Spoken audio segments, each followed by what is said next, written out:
Welcome to another episode of Fortunate Fishes, where we believe wealth is more than money, and we talk about not only financial capital, intellectual, social, human, emotional, and spiritual. And today we got a special guest, Bobby Castro.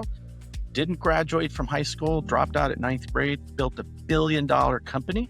How did he do it? How did he learn? What did he do? He's an incredible human, and you're going to love this. Welcome to another episode of Fortunate Fishes. As you remember, in our 360, we believe wealth is much more than money. We believe it's not only the money you have in the bank, financial, but intellectual, social, human, emotional, and spiritual. So welcome, Bobby Castro. Tell us about PMA, my friend. Well, thank you, Charlie. Well, PMA, and I have a book, it's called Upsiders, and I talk a lot about it. And PMA is positive mental attitude. That statement's been around forever, but I actually have something that's trademarked, and it's PMA all day, every day. And it's not trademarked for a business, Charlie. It's trademarked because it means so much to me, including non-refundable minutes. It's trademarked.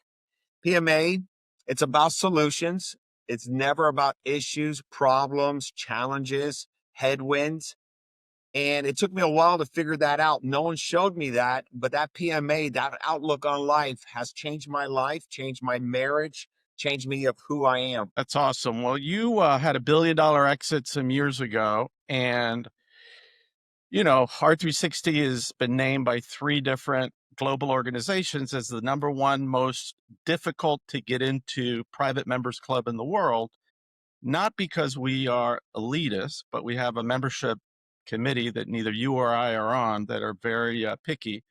But we have 14 members that didn't graduate from college, 9 didn't graduate from high school, and 5 of those are billionaires.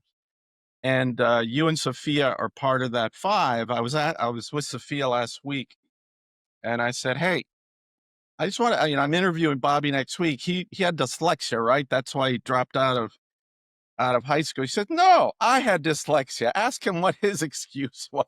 I had everything. I had so many things, back then, because I went through public systems in school. I only went through the 9th grade, by the way. Back then was junior high. But it seems like it's overrated if we have like 5 billionaires that didn't go to high school. I don't want to put down education, but I I really agree with wanted you. to talk to you about that because Yep. so many people watch and they think, to be successful financially, you have to have these like Ivy League No, credentials. it's a total lie. And based on my personal testimonial, I know that to be really true. Unfortunately, I personally think the education system here in the US is garbage. It's disgusting. They're not teaching kids certain things at a certain age early. And it's generational patterns. Just because mom and dad did it, grandpa did it, you think going to college. And a guy like me, Charlie, and matter of fact, I not only exited for $1 billion, I did it 3 times, 250 million, 600 million, then a billion. And I used to hire people from well-known schools. And guess what? They all wind up being in sales. They wind up at a car lot. They get all of this degree, a magnificent school, but it's a network you want. So if I had to do it again and I went through college, I would go to probably Harvard, only not to get that Harvard certificate, but to get that network, those inspiring minds that want to change the world. So I think it's all about your associations and environments that create a better you and this disruptive you. Well, I've been to Harvard and MIT, and I'll tell you, go to MIT instead. Their motto is connecting mind to hand. They're like engineers. There's more entrepreneurs that come out of MIT than Stanford Really? because, you know, it's math. And one thing that you are good in is math. Your brother, Eric, he was a Marine, so he learned a lot about leadership and operations being a Marine, which, I think is another avenue of education. I was in the Air Force. I got my butt kicked in boot camp and all that kind of stuff. And I think it's a really good thing. But I want to go back to the way that you started because it wasn't easy. You grew up in a poor family, very poor, and you started a lot of businesses like me that failed. I think I have 4 businesses to my name that failed, but you kept going. And I want to go back to how you started to give hope to people out there that maybe one day would like to be a member of R360. So we'll start with that kind of F financial piece and how you developed, the mentality and the drive and how to keep going after you failed several times. You know, I failed at the third grade, and the public system, no one fails at the third grade. That's an automatic pass. I grew up not having a lot of self-worth. I grew up telling me that I was stupid. I was always curious, had questions, and they thought I was becoming a pain in the butt because I would have questions, Right. and the teachers would get very frustrated with me. I'm self-taught everything. I never had a mentor. The best mentors looking back now was a lot of my family members that did it the wrong way. And I was just following generational patterns until I realized it was a pattern. And I'll tell you what happened to me. I was a waiter, just like my mom was a waitress practically all her life. Before Denny's, it was Sambo's. She used to work on the graveyard shift, then walk home, not drive home because there was no car. We always had to work, live close to restaurants, and she had to put on another costume and do another gig. I started realizing, listening to these tables of people, just imagine a few R360 members are having dinner. And I was a waiter when I started that business that I sold for $1 billion at the Rusty Pelican, Key Biscayne. I started that I know business it with well. Great $1,700. place. That was not my money. It was my mother-in-law's money. She loaned me the money to start that Wait, business. wait, wait. She didn't when she loaned it, didn't she like reach in or something? Yeah, back in the day, these amazing ladies, man, they had in their bra the beeper, the 100 keys to 100 doors, the little phone book, and all the cash the family had. And that was roughly about $1,700. And I Wow. was able to start that business, waiting on tables, and also having a second job during the day, selling memberships to business owners for the Better Business Bureau. But the point I was trying to make, Charlie, imagine, and this is where I tell waiters, they sit in front of me, they're listening to conversations. I tell them, listen, wake up, listen to what's being said here. I go to conferences and I speak, I talk to the hospitality workers because I used to be that person at the hotel. I used to be the valet parker. And I tell these kids, listen to me speak. So, anyways, imagine R360. You got $65 billion of net worth in this organization. And then a few of us go to dinner. And the chattering at dinner is very dynamic. It's about creation, it's about economics, wealth, seasoning good in life, scale, growth.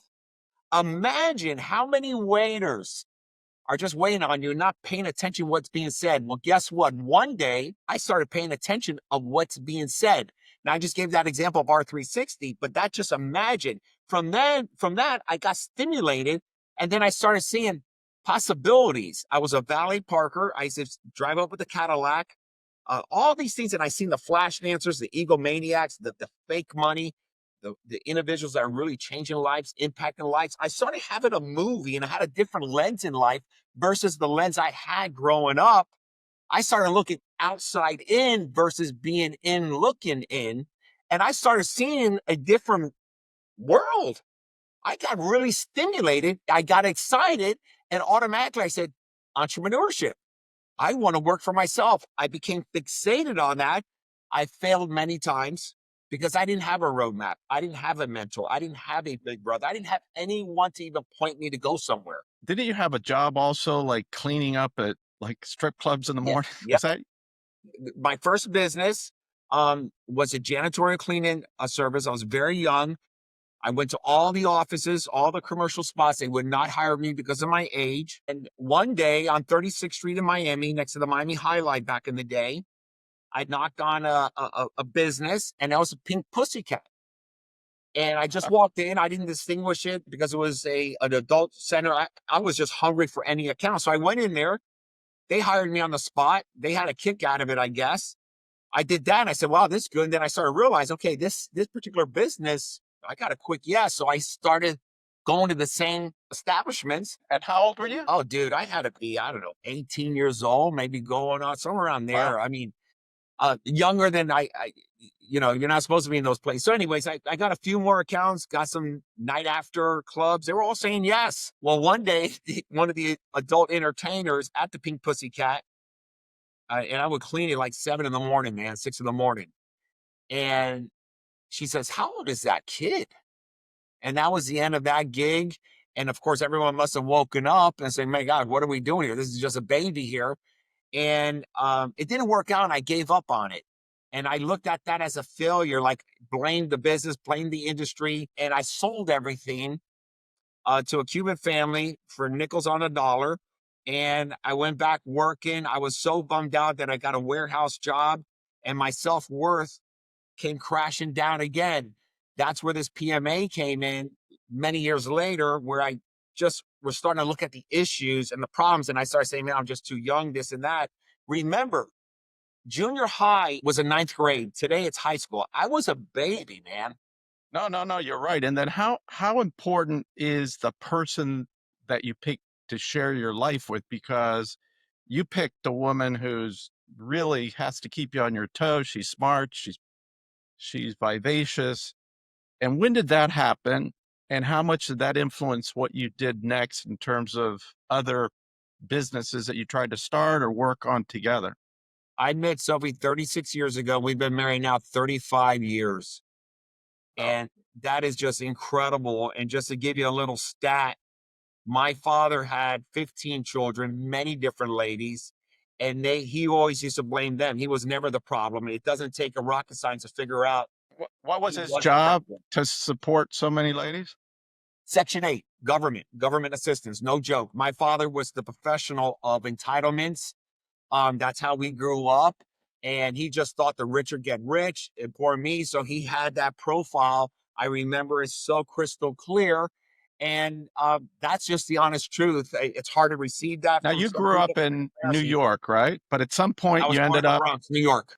and then when did you come to Florida? How old were you? A little peewee, maybe 4 years old, 5 years old. I'm not sure, just peewee. We lived on Okeechobee in almost one of these apartment slash motel type of setups. My father, don't get me wrong, he was a beautiful man, but he had a certain way, and he just was taught that from his previous generation. And Sophie and I met 36 years ago, and the reason that I just fell, you know, I don't believe that we just fall in love. You keep finding ways to fall in love. She's seen this erratic behavior. I became obsessed to be an entrepreneur. Obsessed. That's all I would talk about. And saying some big dreams, some big statements. And she used to get a kick out of it.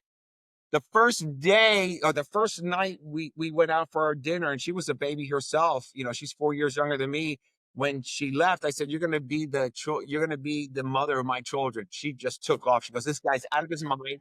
And mind you, I didn't even have a job at the time. And I was saying I was gonna do all these big things. Well, you gotta start with big dreams. But tell me about, in reading your book, which is amazing, highly recommend it, Upsiders. It is such a conversational book that it's really easy to read. You talk about this concept that you couldn't get out of your way because you were flash dancing.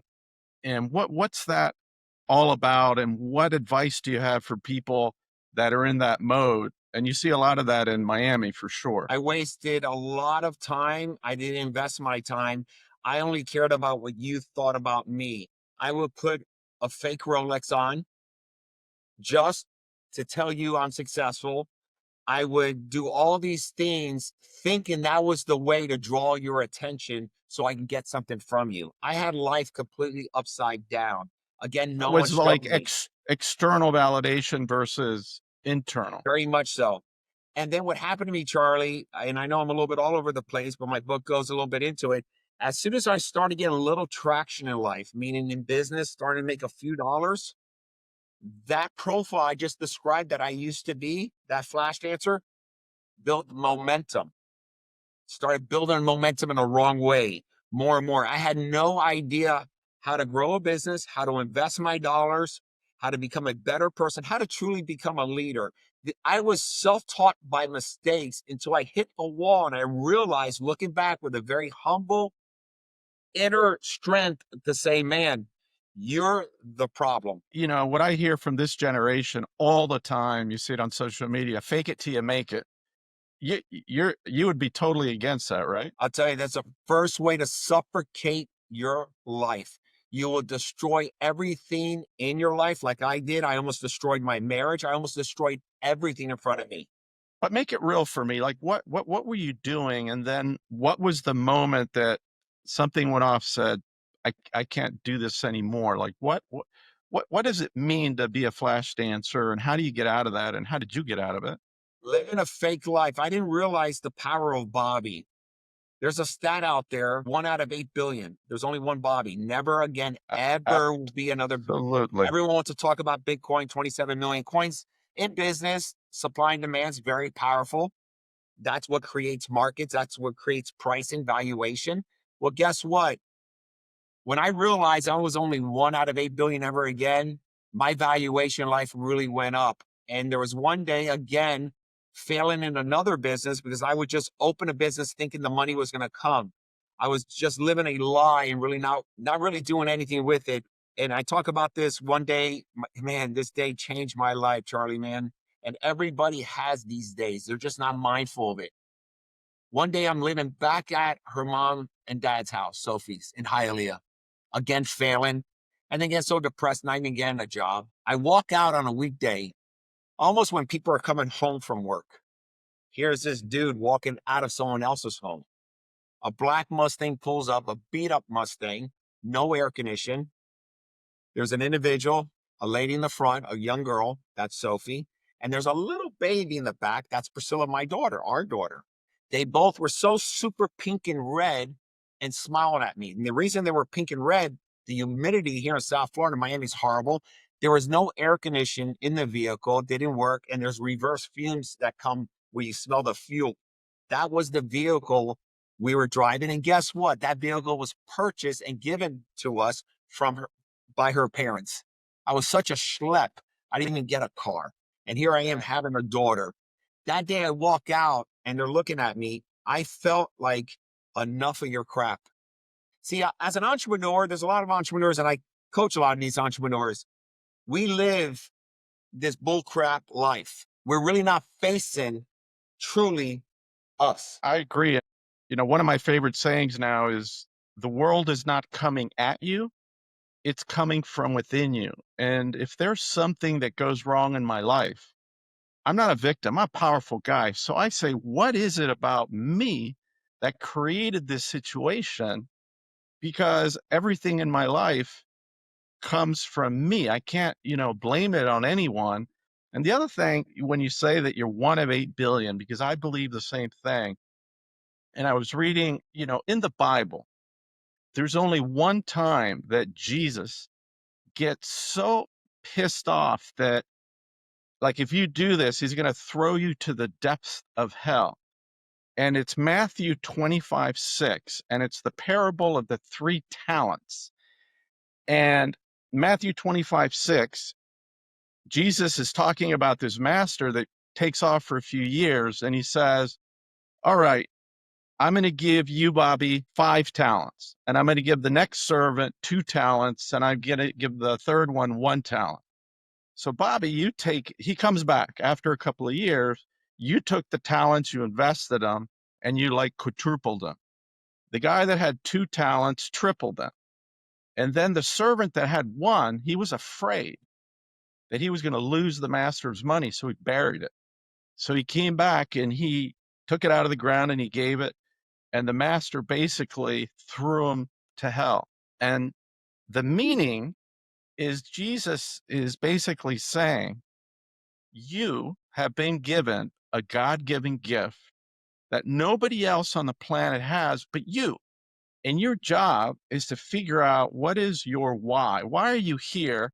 And how can you use that gift to provide value to your family, to your community, to your state, to your country, to the world? And most people die and they never figure it out, or they figure it out, but they don't have the courage to pursue it. And one of the things, I was talking to someone the other day and you came up, was, I'll never forget the story. You say you didn't have a lot of mentors, but you talk about You got to give clients 3x the value. And I remember that's like a lesson you learned from your mom. And I really want you to tell us that, because to me, it's the most powerful thing I've ever heard in business. Because if you So can my do mom, that, yep, you're going to make money, a yep. lot of it. And it all came together for me. It's kind of crazy. And just recently, I accepted God in my life. By the way, 2 years ago. It feels so good to say that, because most people get close to God when they're in crisis or in some unfortunate situation. Not me. I'm so blessed, and that's just a journey I'm really enjoying. But long story short, my mother waited on tables all her life. She had to give the best experience to really get that 18% gratuity. It's not like Apple Computer now. They put it right in front of you, put 22% now for doing nothing. My mother had to give it an incredible experience, means give value.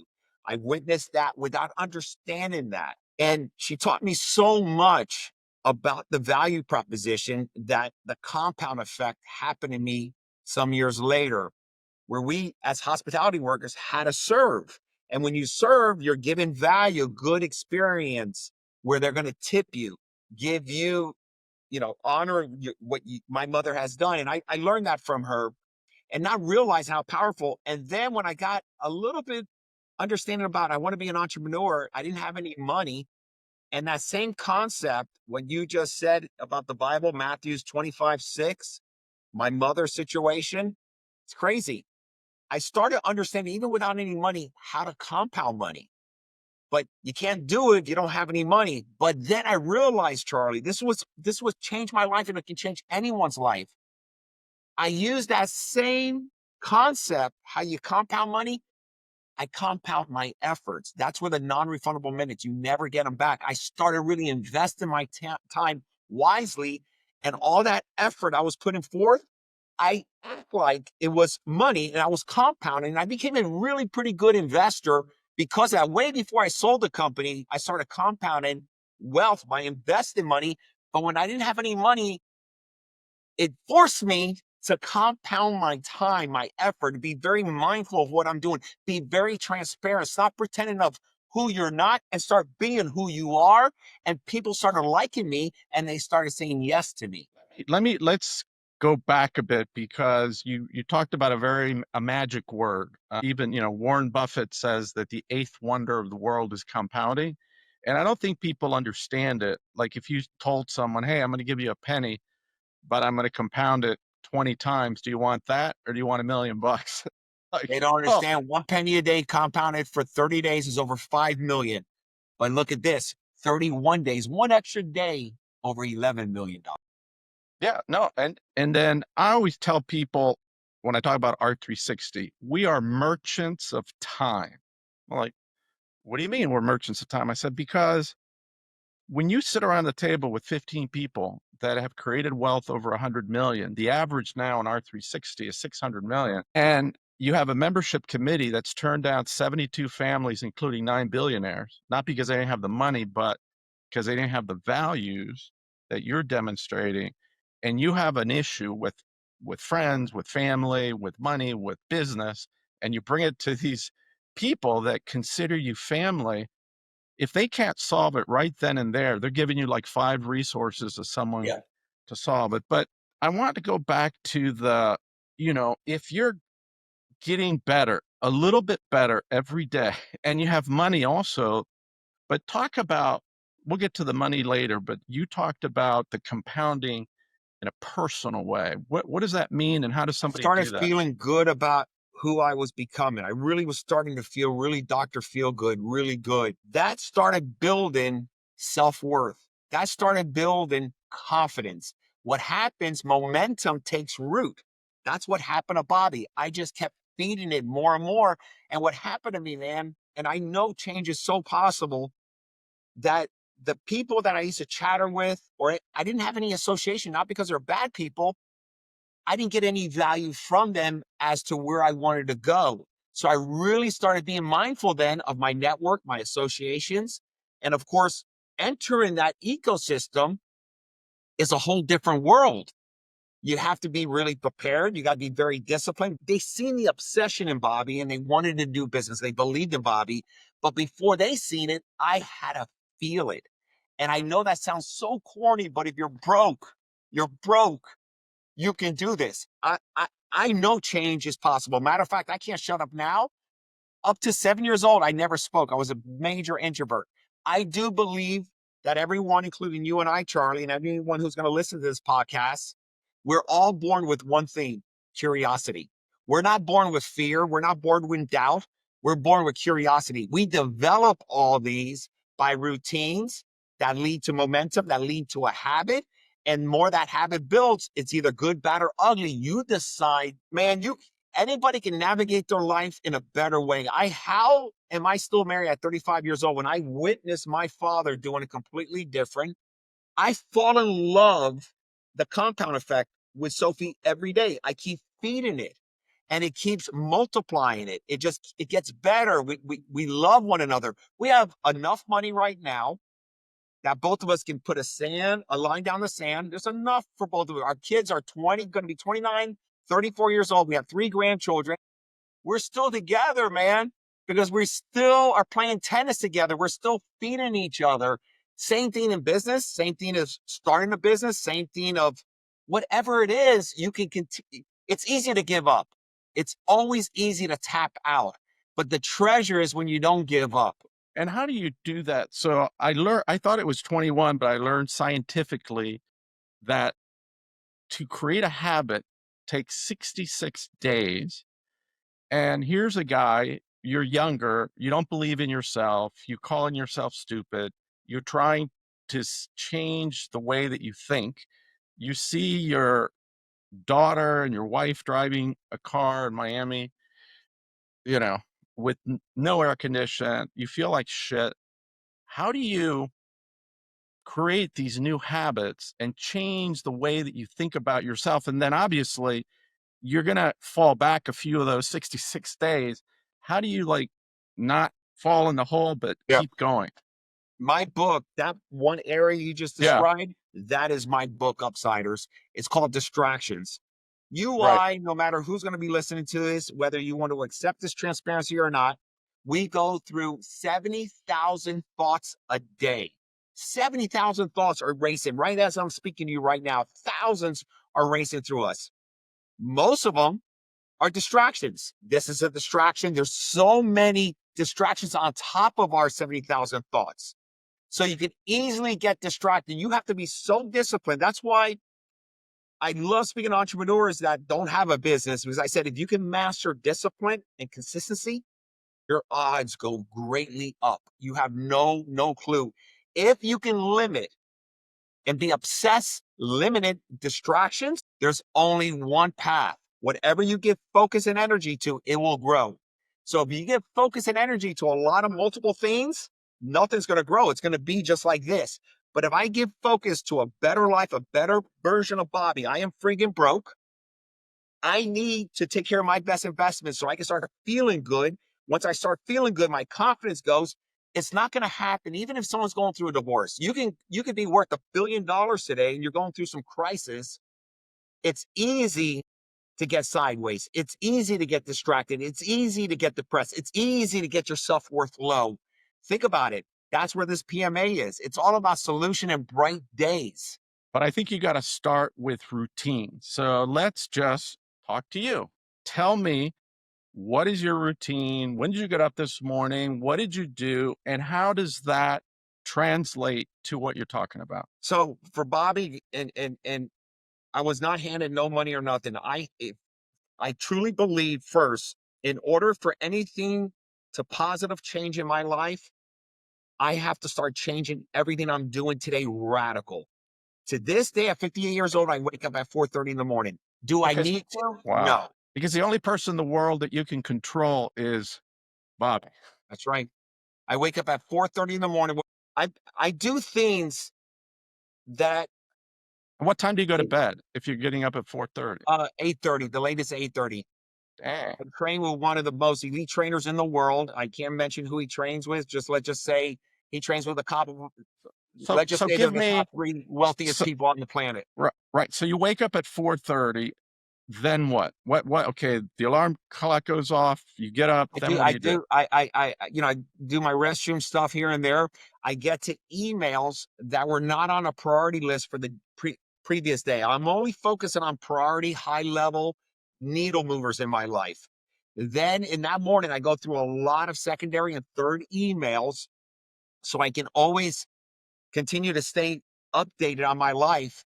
So and my And when do you trainer tells finish with that? Like, at what time are you finished with I wake that? up at 4:30. I'm done with that around 5, 10 minutes before So you do it quick. This is like a half an hour exercise. about 40 minutes. The email's Okay. around 40 minutes.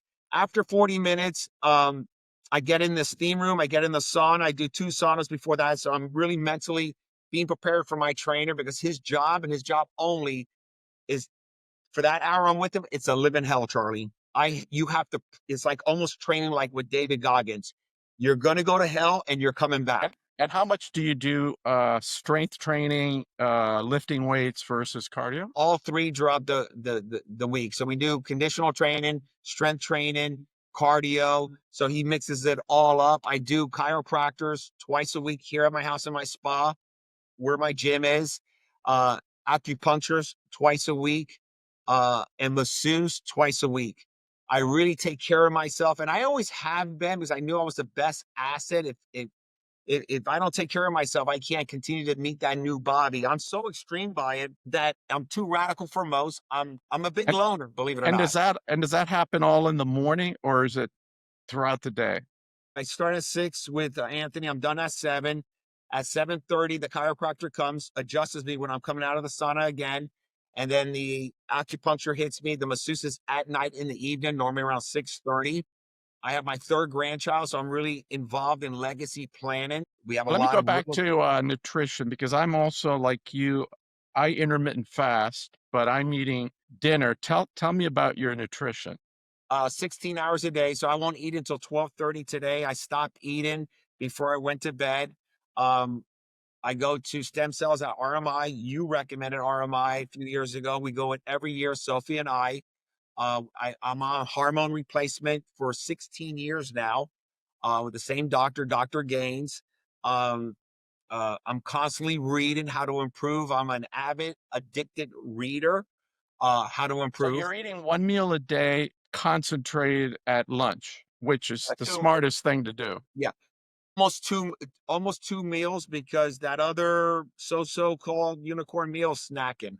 Healthy snack, some celery, some cashew butter. Yeah, very limited on alcohol. I'm not a wine drinker, never enjoy wine. If I do have alcohol, it's clean tequila on the rocks. Is that a change, or have you always been that way, or is that something you're doing now because of longevity and keeping No, your I energy mean, up? matter of fact, I just shocked my body like I shocked my routines. I went without alcohol for 3 years because I just woke up. I'm not going to do it. Once I say I'm going to do something, I stay true to it because if I don't stay true to it, I'm going to slip in other areas in life. So I have maybe 4 professionals. I have Dr. Orlando that helps me as well. He helps me and my family. We believe in having a healthy lifestyle. Without a better and healthier lifestyle, you really can't become better. You can't enjoy the things that you have worked very hard for because anybody that can tell you there is sacrifice, there is time less with my kids. When I raised my kids, I was physically there, but mentally not there. Did I not? Was I this health conscious? No. About 20 years ago, I started being very health conscious. And guess what happened? So happened to be around 20 years ago, the company blew up. It Just gives you energy. And I want to go back to something because I don't want to skip it, but we both talked about, and you started it with 8 billion people on the planet, but half of them, 4 billion, consider that their forefather is this guy that had no miracles, no armies, no disciples, and his name was Abraham. And when Abraham lived, there was no Bible, Torah, or Quran for anybody to fight about. Somebody gave me this book for the holidays, the book of Genesis, and I'm reading it. And in like chapter 17:1 is when God appears to Abraham and says, basically, follow me, and there's going to be this covenant. And, he's like, okay. And part of it was in those days, everybody was worshiping a lot of gods. And it was like, hey, the message to Abraham was so simple. 6 words: love me, love yourself, love others. And, it reminds me of going on to Amazon and you put in diet and there's like over 100,000 books. And the only thing you have to do is eat less and exercise. Very hard to do. And again, loving something bigger than yourself, loving others. But I think that if you can't love yourself, and you brought this up at the beginning, that it's really hard because you're super tough on yourself. You call yourself stupid.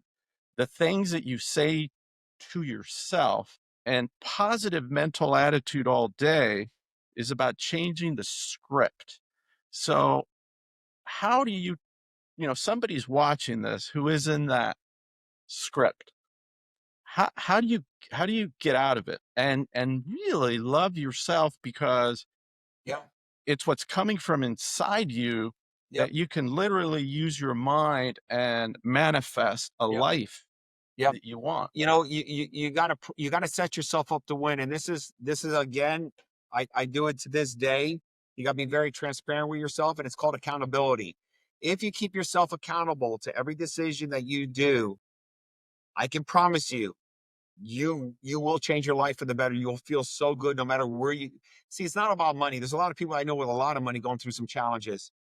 You got to really be very transparent. For example, I see books behind you, Charlie, and I am an avid reader and I love math. And I'm just self-taught on those. But I'm so transparent with myself, meaning this. I'm at Barnes and Noble or I'm about to buy a book. Guess what, dude? I'm very cautious with that decision. And where I'm going with this is this. I know that 80% of people who buy a book, majority of them will never get open. The 20%, give or take, that do get open, majority of them will not finish the book. So before I buy a book or accept a book, Charlie gives me a book. Here, Bobby's a great book. I have the ability with the decision. I know the stat because I'm setting myself up to win, not fail. Because if I take the book, I'm going to fail because I'm not going to finish that book or open it because I have another book in front of it. Just that little example, I know if I take the book, I am convincing myself that I'm not going to start or not complete something. The only way you feel good, no matter where you are in life, what stage you're in life, is from your decisions, setting yourself up to win just for the sake of this Dr. Feelgood, the compound effect. That giddy up. Now I'm being really feeling good because I'm completing things and I'm proud of myself. Right. And I love that. And I wanted to talk about setting goals. And then with that compounding effect, it makes more sense to have small wins. I think the other thing that I catch myself doing is you have this big, audacious goal, and it's so unachievable that no, you still want to have it, but you got to think like, if I want to be there in 3 years, where do I need to be in 1 year? And if I need to be there in 1 year, where do I need to be in 3 months? Where do I need to be in 1 month? Where do I need to be next week? Right. So how do you think about like setting Remember, goals? we talked about earlier that Bobby had this big dream, big vision, all these vision boards, big yacht here and there. Those things were so far out that I'm setting myself up to fail. I believe in the compound effect, which in your example are baby steps, meaning that, hey, Bobby, I want to start a business. Okay. Well, how are you doing? You're the best business. How are you doing? If I don't get my crap right, there's no chance I'm going to start the business, keep the business, or grow the business. So we're all rushing. We put all this pressure on ourselves. Bobby Castros that don't have money. I want to become financially free. I want to do all this stuff. And they're focusing all on that, but doing nothing. How can you ignore yourself? What can I do now? I'm freaking broke.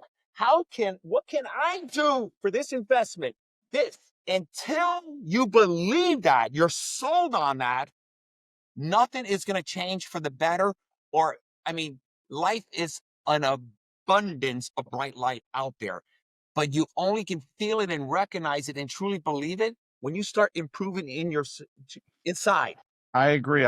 I, you asked me to come speak at an event in Key West, and I have it on my screen right now. I can see it on my computer, and the presentation, the title is "Leadering." I made that word up. Leadering yourself, because the only person in the world you can change is yourself, and then it's leading yourself and inspiring others to a 3 Sigma life. Well, no one's going to follow a guy who's not authentic, who's a flash dancer. They got to see a guy that gets up at 4:30 in the morning. He has his stuff together. He has a good life. When no one's watching, what are they doing? Exactly. So that, and that concept, and also, loving something bigger than yourself, loving yourself. And then when I think of loving others, I think of your word of value. How can you give others 3x value if they're your mother, father, son, daughter, friend, brother?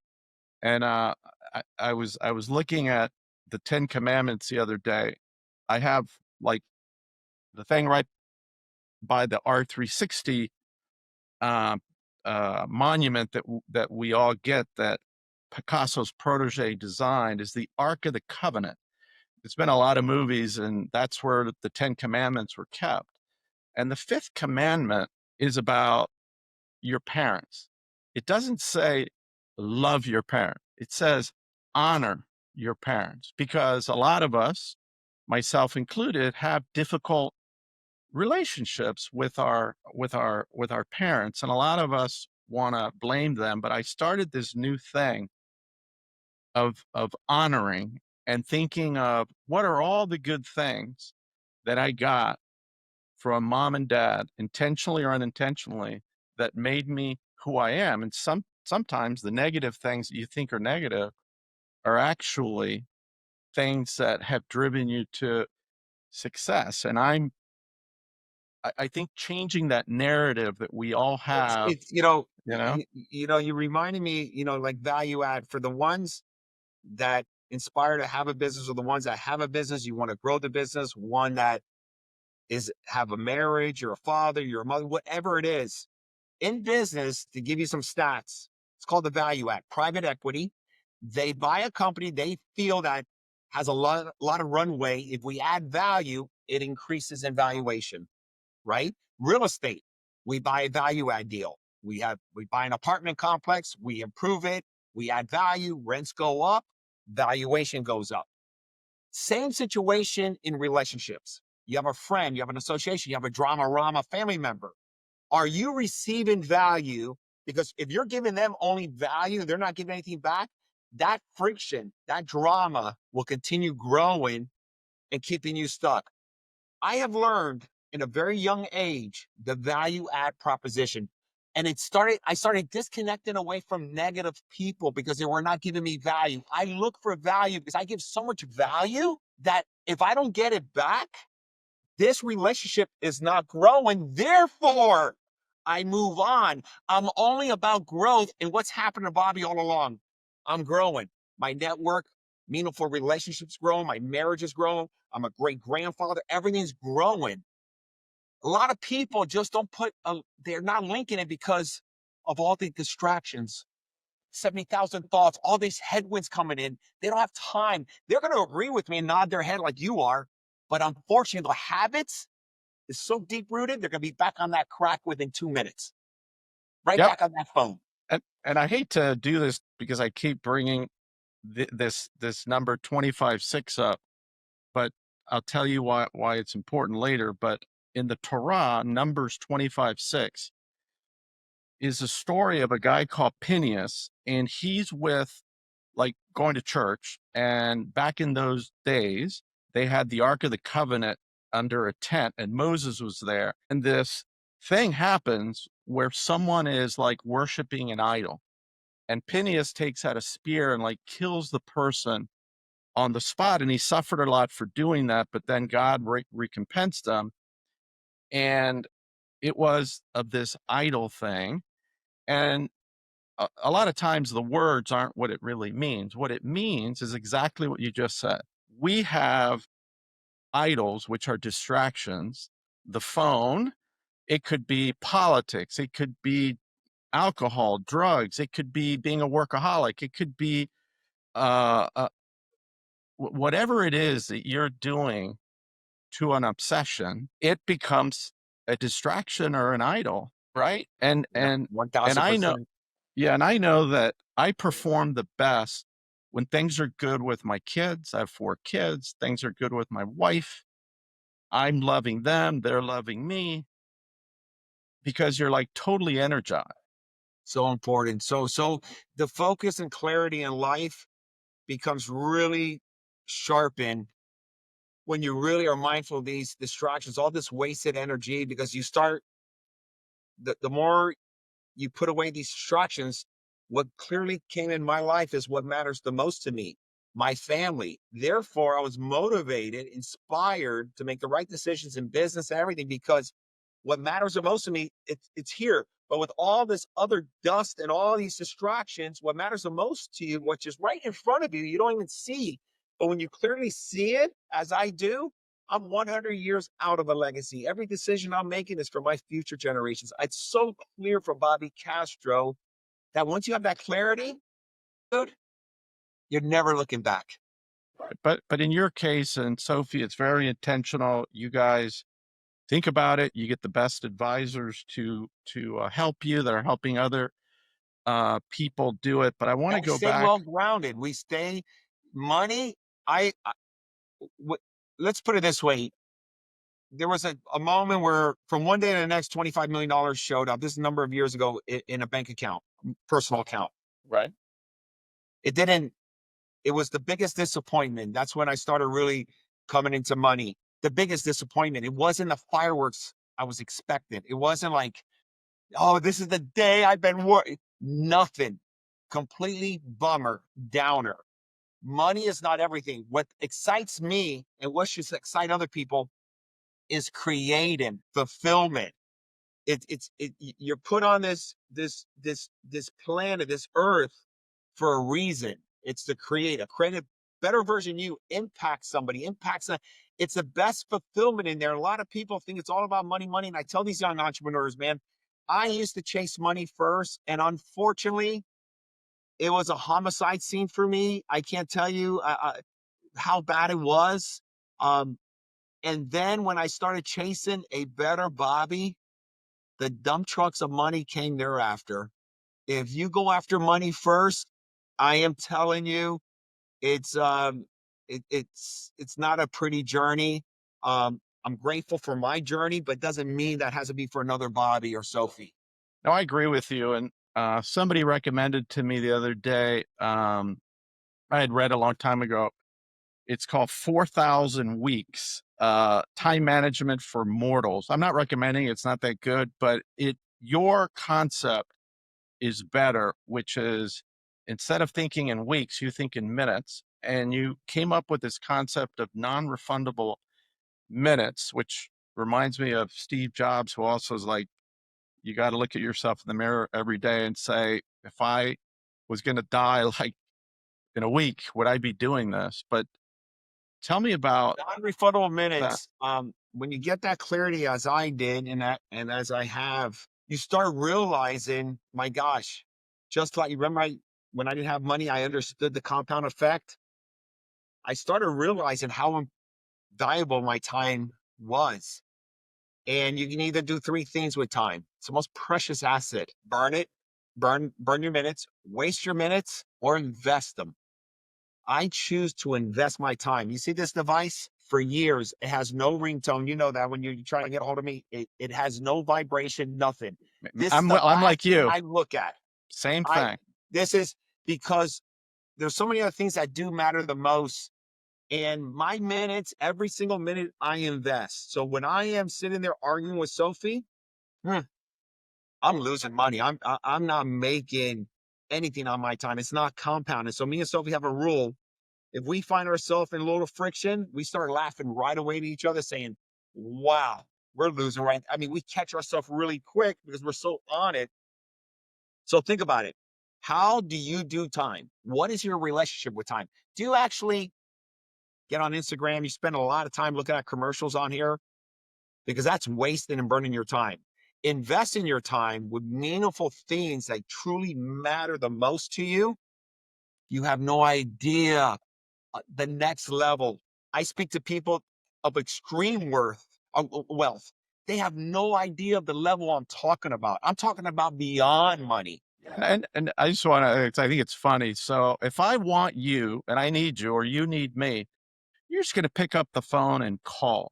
And my phone, like yours, it doesn't vibrate, it doesn't buzz. And there's some emergency and a Gen Z sends me a freaking text. And at 5 in the afternoon, I look at my phone and this is like 10 in the morning. I'm like, dude, why'd you freaking call me? But they're like scared to It's call unbelievable. people. The young people, I tell the young people, I said, guys, you're not thinking. So if you're trying to get a hold of a profile, you're trying to get a hold of Bobby or Charlie and say, I'm 58, Bobby's 58 years old. It doesn't take a rocket science. If you take a moment to invest your time to say, okay, he's probably not like me at 27-year-old. He's probably not too savvy or doesn't like this voice. Set yourself up again to win. Think about the decisions you're making. Call Bobby. Don't text Bobby because he's 58 years old. I mean, this is where I'm talking about being very intentional of what you're trying to accomplish.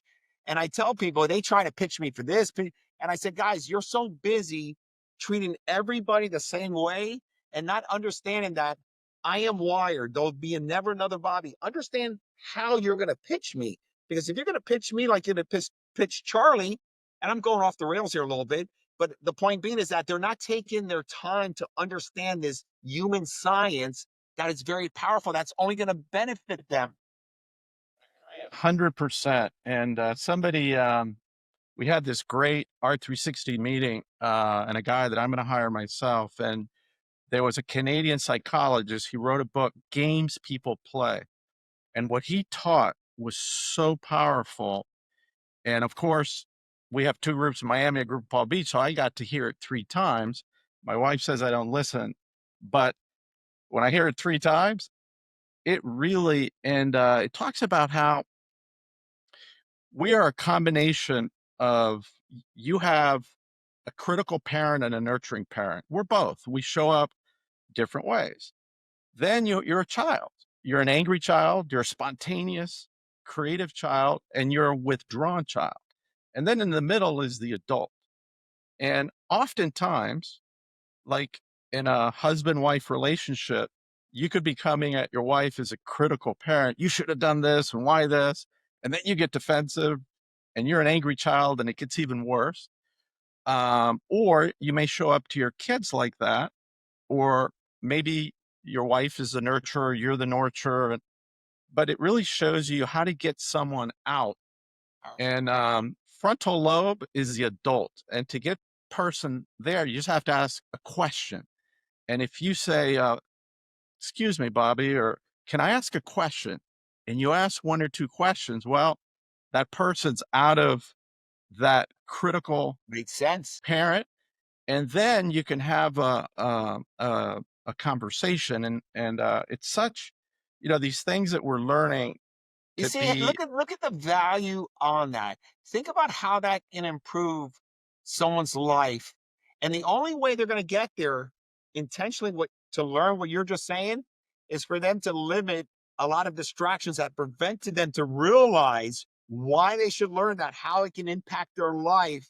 I see so many people struggling in life, money, no money, whatever, because they're really not being intentional to truly have a better Bobby. They want a better life. You can't have a better life, Bobby, without first being that better Bobby. Yeah. And one of the things we learned also is, you only listen to about 30% and you don't Right. retain that much. And it's great when you're on these Zoom calls now and you have one of those AI transcripts. And then it's like, hey, what are all the important things that come up? And you read it and go, I missed like all that. But we had this Dr. Neha, and she's an expert on listening because she was listening to people at the end of life. And she came into an R360 meeting, and after having like this discussion going around for an hour, it was like a magic trick. She was like, okay, Bobby, what I'm hearing from you is these are the things you value. And if I was going to pin a life purpose, like what you do better than the other 8 billion humans, is this. And she went to every person. It was like a circus act. And I'm like, wait, how the heck did you Love do it. that? So I hired her, and there's like 5 Really? levels of listening. And I found out I was on level two. So, I have 3 daughters. So I started, practicing. And one of the first things that you have to do when you're listening to someone is, now that I'm writing, there's like 100 or 300 different emotions. So if somebody's talking, you're thinking, what emotion am I hearing? And can I name 5 emotions that are similar? And then based on those 5 emotions, what value can I point that these people have if what they're saying is authentic? And it's hard. You have to like, You gotta be very intentional. you got to pay attention. Yeah. And then think, oh, that's like level like 3 and 4. And then level 5 is, how do those emotions and values tie to something purposeful about this individual? What is it telling me? And after practicing for almost 2 years, I was having a conversation with one of my daughters, listening and asking questions. And my wife, she closes the door. This was at night. She goes to the bathroom. I hear her calling her mother-in-law in Ecuador, saying, "Oh, can't believe this conversation Charlie's having. He's actually not a robot," with one of our daughters. And like, why don't we learn that in freaking high school? We wouldn't be Correct. That's what I'm dropping talking out about, of the high school. education. That's what I'm talking about. What we're teaching other Bobbies and Charlies out there at a very young age of how they can really blossom in life by blossoming other people. If you become contagious, how do you become contagious? Or people don't want to deal with you. It's that's what I'm talking about, the educational system. These basic requirements. And then if you choose to maybe get inspired, be a brain surgeon, do it's totally cool. But there's so many kids don't even have directions because they don't have the basics understandings of even the conversation we're having. Yeah, and I want to ask you something because comes up a lot, and you talked about it today. And we're kind of bouncing around. This is kind of emotional capital, but it's also Yeah. social capital. I learned a long time ago, it's like you're a reflection of like the 5 to 10 people that you hang out with the most.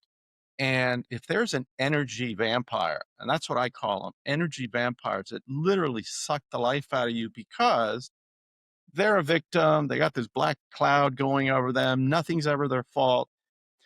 And you have to get them out of your life. But sometimes they're part of your family. Or, I know you had a lot of family in your business, and then you would see them on the weekend. So how do you purify your life and have these sensitive conversations with friends or family? It's like most entrepreneurs, when you first start your business and growing your business, friends and family.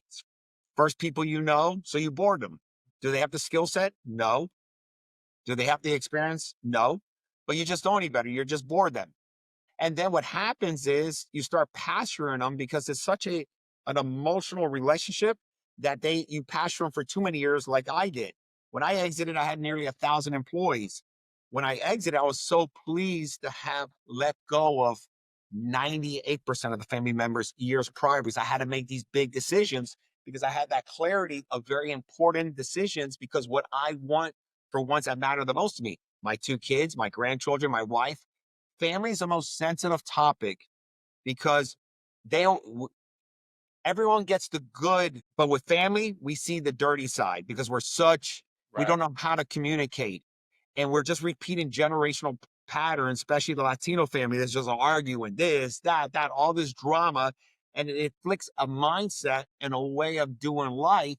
And I started seeing that in my own company because unfortunately, we had these individuals, family members that I truly love, but now I love them from a distance. I can't communicate with them. I really don't interact with maybe 97% of my family because they're just on the same vision, same go I am, because they're still stuck in those patterns. I've tried to help them for years. Right. But you know, And how do you have that like honest conversation where, hey, they're family, but you got to like have them at an arm's distance? remember I said I'm very intentional, Charlie. Remember I said you got to be very transparent with yourself. Is this person, i.e., close family member, better for my life or worse for my life? Am I going to grow with this individual? If it's a no, and you truly want a better life, you gotta cut the relationship. You don't cut it with a bunch of drama. Oh, no, but get into all this story. You fade out and you love them from a distance. And little by little, guess what? Drama needs energy. Once you don't give it energy, it finds somewhere else to go. Yeah, no, I love that. And I That's want how to, I did it. yeah, and I want to, we never talked about how you had $1 billion valuation and you sold, and also a very difficult decision because you had kind of, there was three of you. You had a finance guy that you and your brother recruited. Your brother was doing ops, and you were really the heart and soul of the sales and business development effort. But at some point, you basically said, I've had enough, I've made enough, and I really want to focus on my family, my health, myself. And it's a tough decision because, you know, you got to talk, you know, your brother probably didn't necessarily want you to go, but you came to a compromise that instead of forcing a sale and getting a private equity to get all this debt, 49% of the company was owned by a bank that you had brought in years ago. And you basically had your brother and Al buy you out, which I thought was brilliant. So tell us about this company you started. I still, you know, I went from Boca to Cambridge to Boulder, and your mail kept following me because I'm a lawyer. So, I tell us about the financial Yeah. company you You know, started. it's kind of crazy. You know, these kids spend a $500,000 for a college degree about marketing, and I, I'm pretty good at the marketing because obviously it's a form of communication. And again, our school system sucks. But anyways, I'm so sensitive to that. I get in this business. It started with $1,700, as I mentioned, as a waiter, this and that. And I think the bigger story is not, I just didn't exit for a billion. I actually did it three times, 250 million, 600 million, and a billion. And sometimes I forget that. What was the business, and how did you like? It was a How, fintech.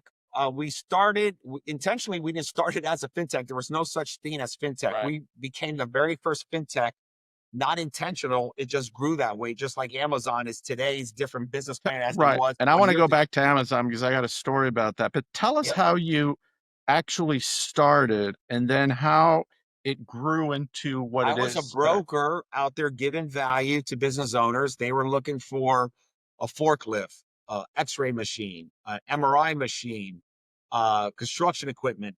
I would go ahead and find a bank. They will find a dealer, supplier of that X-ray machine. The bank will pay me a commission. So I was just really a finance broker, doing really well, making a couple $100,000 a And you year.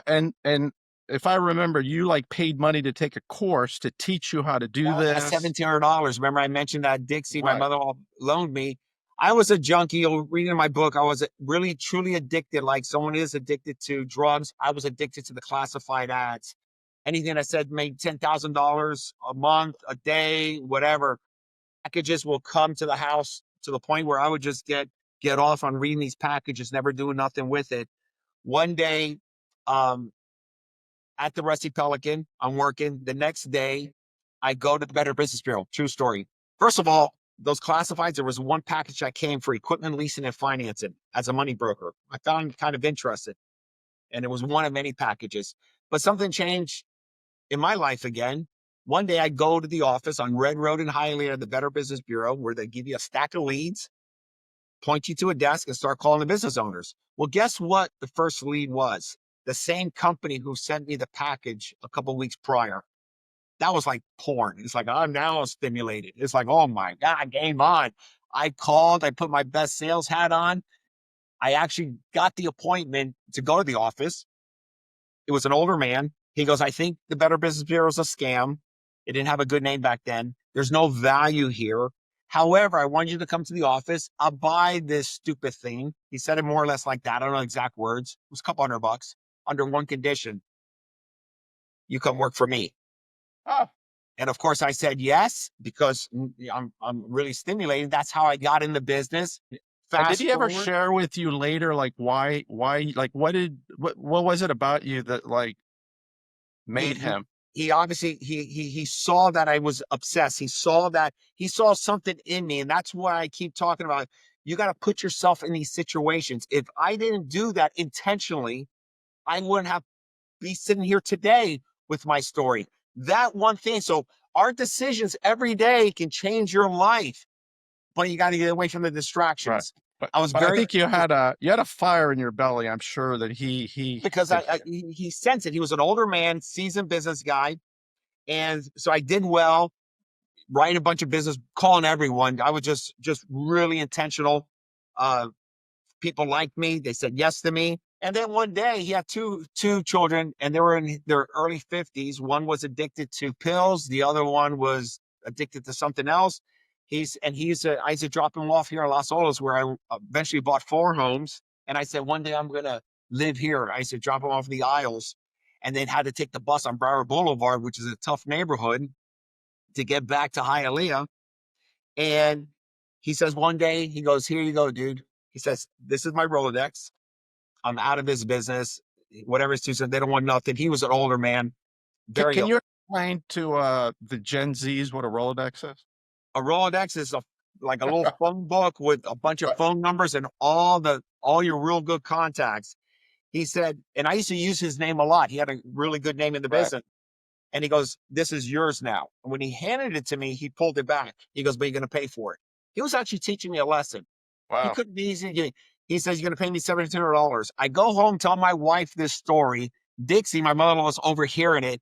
And then in Spanish, she whips out all the cash the family had right Seventeen there. hundred bucks. She's seen something. She's seen change in me. She's seen something. I don't know, just like that individual. Um, and that changed my life. We And tell started a me business. these contacts that he was giving you all these leads. What were they for, and what were you then? How were you monetizing them? These were the lenders. This is with the holy grail. This is where I can get the business, but I never knew couldn't. It'll take me years to get deep to the true lenders. There's a lot of layers. Right, and these are and you had to know what they were lending, what they weren't, But what it's like were. if you give me someone, I said Charlie called. They're going to put me in the front of the line. They're going to give me a minute.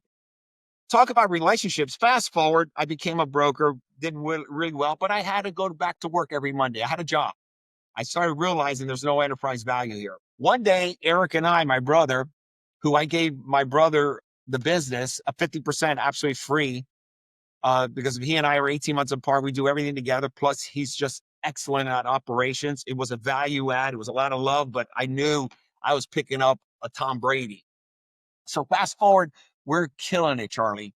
We are the number one Southeast originators. I mean, just he and I, but maybe a couple people. I And mean, what kind of money can you make in this type of? Just give like listeners, you can make $1 million. Like today in 2025, somebody can make $1 million a year. but like like describe like a typical transaction and how much would you make on a Back then or transaction? now?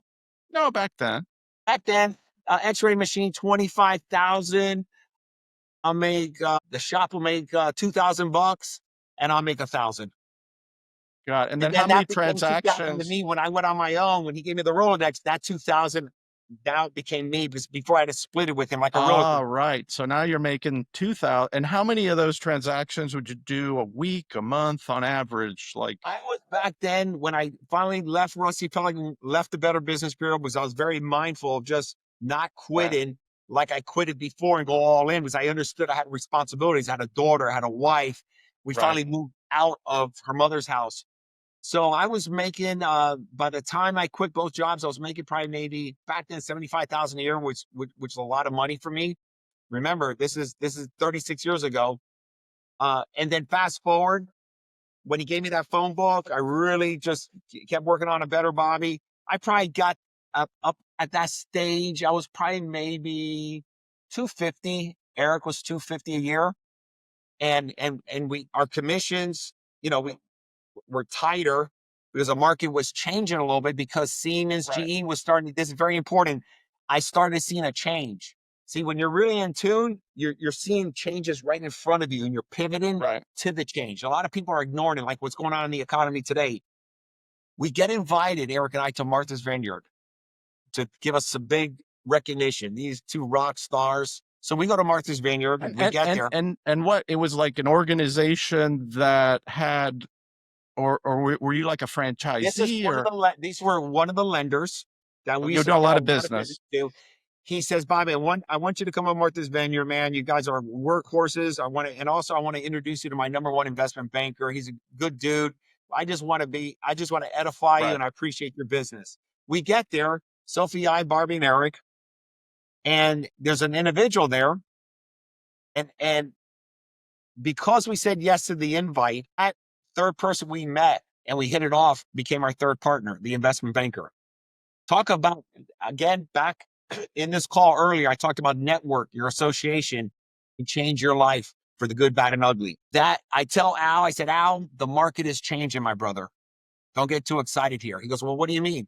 I said, the equipment companies are giving the equipment away free 0% interest. They're not going to need the financing because they need to move a lot of product. I said, but there's another product that these doctors want. They want working capital because their insurance reimbursements are really running late. They never have enough money. He goes, Bobby, I can't do unsecured money. And I was explaining to him, of course you can, because I was believing in the concept. He goes, Bobby, it's just how I securitize the money. I need equipment. I said, why don't I do this, Al? Let me just send you a profile of one that'll say yes to 18% rate. Give him $50,000. He started laughing at me. He goes, Bobby, man, you're one persistent person. I chased this guy down for a month straight, nonstop, drove him crazy. He says, Bobby, send me a deal. I send him a deal. He goes, and he sends me back, you're telling me this doctor, I'm making it up, but pretty much $50,000 he wants. He makes $300,000 adjusted gross income, worth $2 million. He's a neurologist licensed for 11 years, premier leader in the community bank. Why is he going to pay 18%, Bobby, when he get 4% of the bank? I said, because you get it now, just like at Walt Disney, Pass, Federal Express. Nobody wants to wait. These doctors don't want to wait. He says, Bobby, man, let me just call a couple of banks and see what happens. He calls me about a week later. He goes, Bobby, I have a bank in Chicago that says if this guy's willing to sign that type of term, and mind you, I didn't even speak to the doctor yet. It was just one of my whole profiles of my Wow. own file. I called him, and of course I sold him, and he took the money. That one loan took us today. That company that I sold today, $18 billion in fundings. Jeez. Because everyone did not understand the fast pass. The profile does not want to wait. That became a fintech. Fintech right now, you go on your iPhone, you'll get money in 2 minutes. And we created a fintech and didn't become a broker, became the largest lender, and onward and forward. Tell me, I know at some point you guys made a decision to like focus on dentists and doctors and lawyers because they were like a higher quality credit. Because Tell in, us, like, in when did good that times and happen? bad times, the economy, they're always doing good. That was the only reason I went after them, because I was so disappointed going through the ups and downs. But these doctors, these dentists, these OBs, and that was the only reason I did it, was because I wanted steady, ready consistency.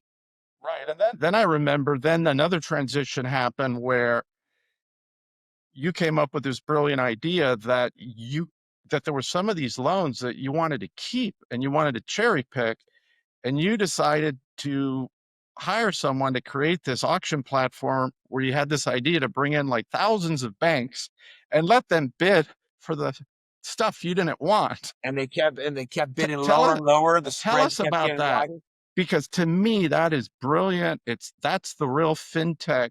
When did you do it? How'd you So come up what with the happened to idea? us, and it was done because we were forced to do it, meaning that we had a few salespeople hitting the country, going to the Midwest, visiting all these community banks, but it wasn't scalable because it was folders, it was all this old school stuff. We said there Right. had to be a better way. Why don't we just create a platform and put all the files and copies this way? Instead of going to the bank in Wisconsin, they get online, preview the entire file, say yes or no if they want to buy it. So it started working, and we said, you know what? Why don't we send the same file to many different banks. And maybe, who knows, maybe the banks will compete on it and their coupons will get cheaper and we make a larger spread. Sure enough, it took off. And that's when the fintech became a fintech. We started getting all digital, all automated on the borrower side, lender side. We started building a very strong balance sheet because, again, we recognized a change, efficiency.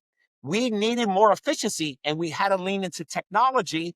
And that's the only reason we did it, because it was costing us too much money to fly these son of a guns around the country to wine and dine them. And all along, the bank just wants yield, they want loans. And what year did that happen? Oh, wow, many years ago. I'm going to guess 16 years ago. We were the very first fintech. Fintech now is a very loose word. And the reason I sold for the final billion, just to let everyone know, I have 3 grandchildren. Lily, who's 6 weeks old, our 3rd grandchildren now, our grandchild, are fresh off the press. Brandon, my son, our son, who's going to be 29 in July, and his lovely wife, they just had their baby. And then my daughter, remember the little Pee-wee and the Mustang? Yeah. So she's 34 years old. Her and her husband, Eddie. They have Ocean, who's 9.5 years old, and Oakley, who's 6. When Oakley came 6 years ago, and this June will be 6 years since I've exited, I said, you know what?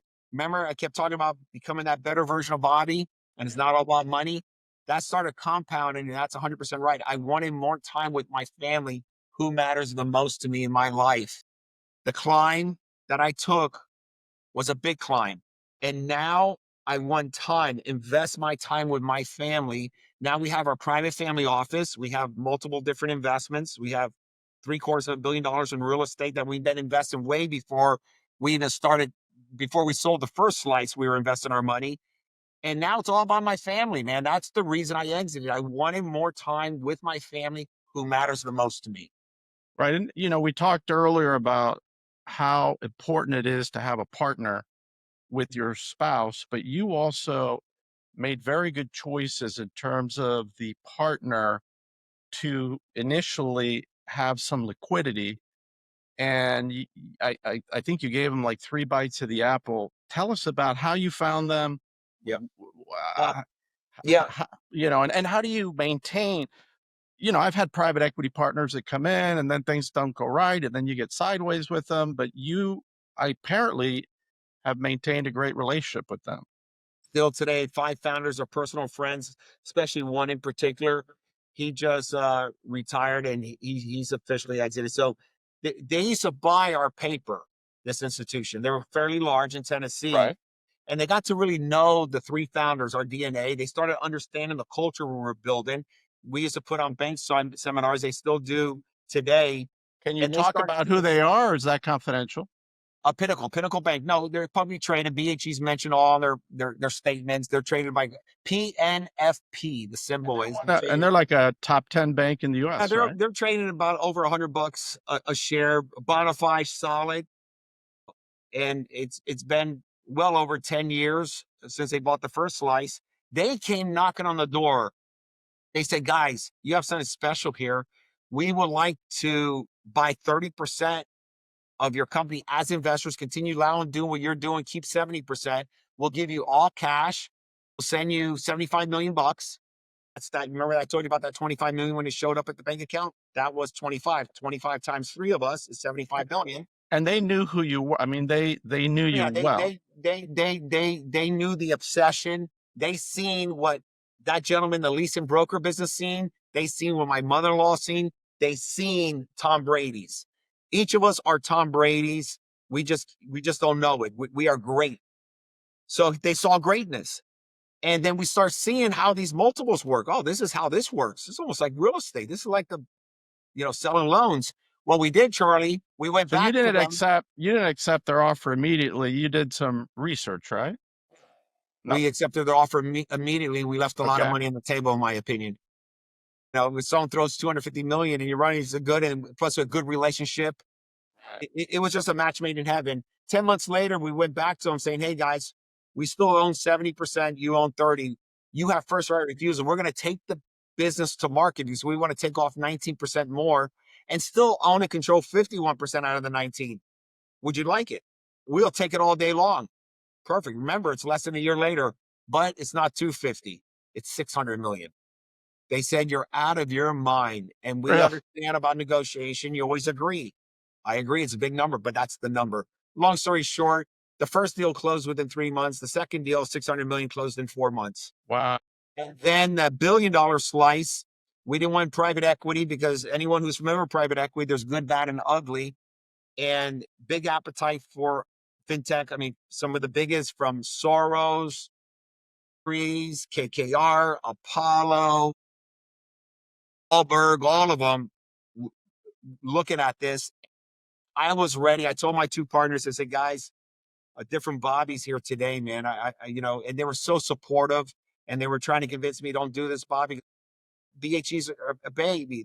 I'm always a BHE for life. And I said, guys, this is what I want in my heart.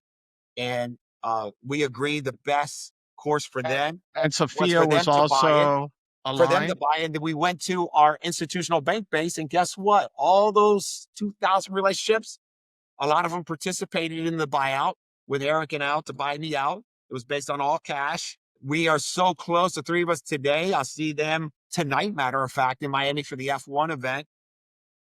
I love them, and I honor both of these individuals, because without those individuals, I don't have my story, and I hope they would say the same about me. And they're amazing. They have now 1,400 employees. They're doing 500 million a month, Wow. building an incredible business. And they just didn't want. They still wanted more of the company.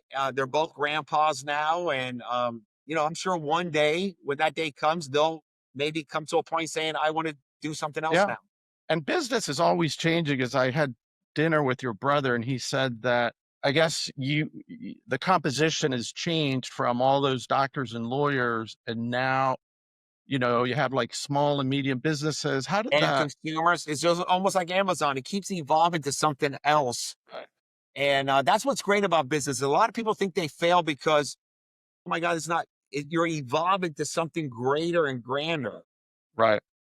Yeah. So, but you're always changing. But I'll tell you, I had a cathartic moment last week. One of our members, Mark Moses, has 60 coaches, one of the largest coaching Yeah. Amazing. organizations, and once a year he has a conference. And I've read all of Jim Collins' books, Good to Great and Built to Last, and the reason I went is because he was doing like a 3-hour workshop, and I sat in the front. Mark was next, on the table next to me, and you had to turn, and he brought this little book, which look how small it is. You mentioned Amazon. In 2001, Jim went to Amazon. They had the .com bust. They were losing their ass. And he introduced this concept, which changed Amazon. It is what it is today. And it's called turning the flywheel. And it's a very strategic thing. And it's about sequencing it. And they have, What is called turning? it's called Turning the Flywheel. It's a monograph. And there's some videos too on his website. And then it has like the different flywheels for the different companies that adopted it, from Vanguard, this guy Bogle, hospitals, big companies that small companies. And the concept is, look, a flywheel, it's hard to push, but once that damn thing gets rolling, it's hard to stop, and it builds momentum. And it's like, okay, if we have this company, R360, BHD, whatever, what do we have to do first? And we got to nail from a scale of 1 to 10. If we're not 9 to 10 on this one thing, nothing's going to happen. So, but if we do that at a 9 or 10, we can't help but then coming here. And if we do that at a 9 and 10, we can't help coming here and here and here and here. And then by the time it comes back to 1, it comes with momentum. And then you use AI now to increase the momentum, but you got to get the sequencing right. And the right 3 steps typically have to do with value. This is the contribution and value that we're delivering to the client. And the left side is the fuel. Like, we use the entrepreneurial operating system, EOS. There's like 20 different tools. It's creating the accountability, the systems, the data, the processes, and then it spins back into one, and it has to be totally logical, right? So I create what I thought, for our 360, and then Mark and I is showing me his, and I had this flash that, we really didn't have one and two in the right priority. So, I agree. As you we, just mentioned a story, I was just with him not too long ago, Mark Randolph, yeah, he founder of Netflix. That right. exact same thing. I gotta really somebody I want to introduce you and Michael to, regardless. Mark Randolph, he and his partner started Netflix. He spoke to my group. We spent some time in Boca. Incredible individual. He talked about that same concept, and you're 100% right. That one and two goes overlooked. Yeah, no, no, and you got to sequence them correctly. So what happened is I call our buddy Angel Alvarez, who's an R360 member. He had Yeah, a Angel. bill a billion eight exit, Cuban immigrant, and he is a disciple of Jim Collins. He said, I sold my business for a billion eight because I implemented every single one of his concepts.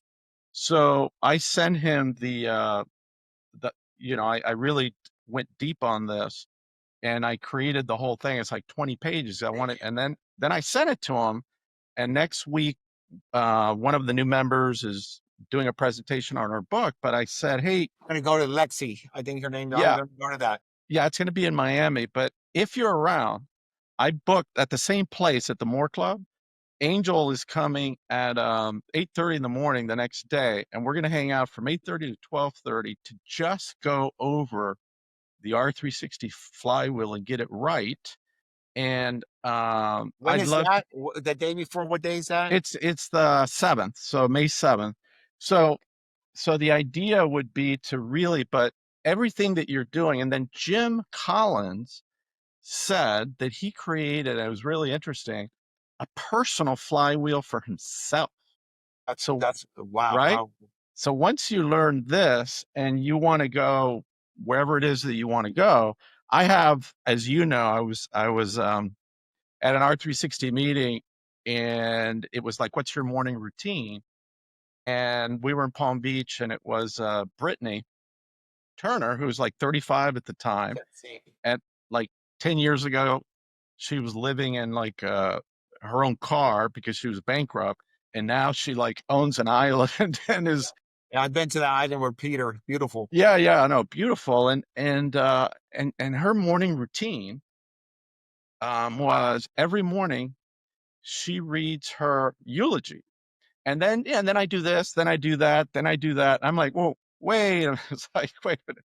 Like, you read your eulogy every day. It's the first thing that she does when she wakes up. So I said, well, you had to read it this morning, so you must have it with you. Do you mind reading it to us? And when she read it, it wasn't a list of accomplishments. It was, how did I make people feel, and what impact did I have on them in the world? So I decided, well, damn, I got to write one myself. Not only did I write it, but I shared it with my wife, my kids, my Really? mother, because it's aspirational, right? So if I'm going to die, let's say when I'm 101, which was my goal, then there's a lot of stuff that's going to happen with my children, with me, and I created, an R360 is one sentence, which is at the center of the flywheel, which is to leverage all of the 1,000 members of R360 to touch 3 billion humans on the planet in a positive way and provide them value, because we are born with entrepreneurial grit. We can solve some of the world's most intractable problems with it, which is ultimately we're trying to get 1,000 superheroes together that we can help them to be a better version of themselves, better parents, better sons and daughters, better brothers and sisters, better friends, but use some of their God-given gifts to make the world better for everybody else and be a force for good. So I don't do it every day. I do it once a week. So once a week on like Sunday night before going to bed, I read it. I have it in my drawer because what she does, then she looks at her calendar because she has a 10-year plan, a 5-year plan, a 1-year plan. Wow. And then she has a quarterly plan. So if her calendar isn't leading her to her eulogy, then she blows it up. And once a year in early January, late December, she looks at it and then makes changes like, well, things have changed in my life. She has a new, a boy now, she's married, she's moving to Miami. From the She island, I is hear. good. Yeah, I just heard yesterday. But that and that again, that's a routine which I'm a big believer, I don't know about you, in manifesting that, she's reading Yeah, something that's going to of happen in the course. future. Yeah, I Ev- love it. I do the same thing. Well, in different ways. I right, always want to meet that better version of Bobby. What's that next Bobby? And then I start living through that called, you could say, manifesting. I'm actually creating him. That next right, Bobby I'm gonna meet next month, or whatever, just constantly improving. That's what I love about R360. You have these incredible, one of many stories, and there's so many around the world. And this organization, what I love the most about it, it's not about money, man. It's about impact. It's about value. It's about so much more versus money. Money, in my opinion, in our great country called the USA, it's so easy to make and create money. It's so hard to create a better, meaningful life. right. And so I don't know, And but that's I what love this, Bobby. yeah, we believe at R360 that wealth is more than money. And, I want to go back to something. We've talked about financial capital, we've talked about intellectual capital, talked about social capital, your networks, and joining things like, YPO, Vistage. I enjoyed my time in learning how to be a better investor in Tiger 21, R360, where we're really focused on making legacy and impact. Um, we've talked about spiritual capital, we've talked about emotional capital, but I want to talk about, financial freedom and Bitcoin. So you and your brother recently, we've been trying to get a $2 million line of credit. We put up $1 million worth of Bitcoin. We take Bitcoin for membership fee. And then you guys did a $2 million line of credit, a loan against that at a particular interest rate. And we structured something really cool. And not only do I appreciate it, but I think it's a lesson for all these people and have companies that should have Bitcoin on their balance sheet. And I feel so bad because we had this event at Michael Saylor's home in Miami Beach. I'm And sorry I missed that. I was looking forward to that but so but but but much. you know what? What really upset me is like they were so like you got to RSVP, but they let anybody in. My grandmother Oh, could you're have kidding? walked It's not, in. No, they just let anybody in. They didn't have a list. They weren't checking names. I'm like, you know, but it wow, was 'cause when I called you, I said, "Man, Charlie, I forgot to do my SVP." And you say, "Oh, about to start the prime. I got to let you in. It's already too late to close it out." Wow, that's no. I'm gonna buy you one of my gifts. I found out yesterday where Michael Saylor buys his shirts. good. So what size are you? A medium. All right, I'm gonna get you a large just in case it No, give me a it medium. I like to look nice and healthy. Give me a medium will work. Yeah. all right. So I'm gonna send you a medium, but you know I'm a big believer in Bitcoin. You've come from that whole industry. I always tell everyone, look, just buy 1 or 2%. It's like gold, keep it in your account. But I do believe that in 21 years, it will be his base case is 13 million, which means it's growing at 29% compounded a year for 20 years. There's nothing that will grow that I fast. agree. A lot of people, compare it to call it digital gold, this and whatever, but there's Yep, only X amount of gold versus mining for gold. It's almost call it unlimited. I bought three of my grandchildren, including the brand new Lily. I bought the Bitcoin for her way before she was even born. Matter of fact, before they even decided they were going to have a child. Eric buys $10,000 a week religiously for Bitcoin. right. I do believe it's going to be a disruptor. And Ethereum. I do like Ethereum. I like blockchain in general. I'm doing some good structures around some ideas. I developed, not developed. I came up with a company called bingome.com, BINGO me.com. I paid $17,000 for the domain name. It's all set up. And I'm looking to start doing structures, almost like what I did for R360 with other ways. There's so many people that have it on their balance sheet at whatever level, and they don't realize it's considered a bona fide asset now. And you can leverage that asset to your benefit in so many different ways. And I'm more and more leaning in, like a lot of entrepreneurs. You know, because I'm now accepting it, just like I did with the fintech. I see the change. You can't ignore it. And if you have children, grandchildren, you aspire to have children, or one day going to have grandchildren, you're doing no justice if you're not buying a freckle Bitcoin a day. It could be 1 cent, it could be $1. You don't have to buy the whole $100,000 coin. A lot of people think you have to buy the coin. You're you're You could buy you're right. a You're dollar. right. And you can go to River, you can go to BitPay. There's all these places where you can connect your bank account and say, buy me $1 a day, buy And me I'm going to be doing business with River with a custodian account. I love, because when we did that program, River.com. That's what we're doing. But look, I think that so many businesses now are even giving loans or they're bringing in Bitcoin, and now all the banks are getting behind it. So I think it's going to be a great thing. But tell us, what are you now focused on, kind of long term? And also, I know that you're very intentional. You brought in this Dr. Orlando, I think Richard, and you're thinking 100, 150 years into the future. Why are you doing that? And what are you thinking? there's a stat out there, and stats are wake up calls, because you could become a stat. The stat is, and these stats, mom and dad create something, they create some eh, you know, economics, they create an event. Then Priscilla and Brandon, 70% chance they possibly blow 70% of it. Very little, if anything, is left for that next third gen 3. And that's a very strong probability that's going to happen. Matter of fact, Las Vegas, which they seldomly lose, they're betting on that. So that's the dynamic force I'm up against. And I don't want my family to be a stat.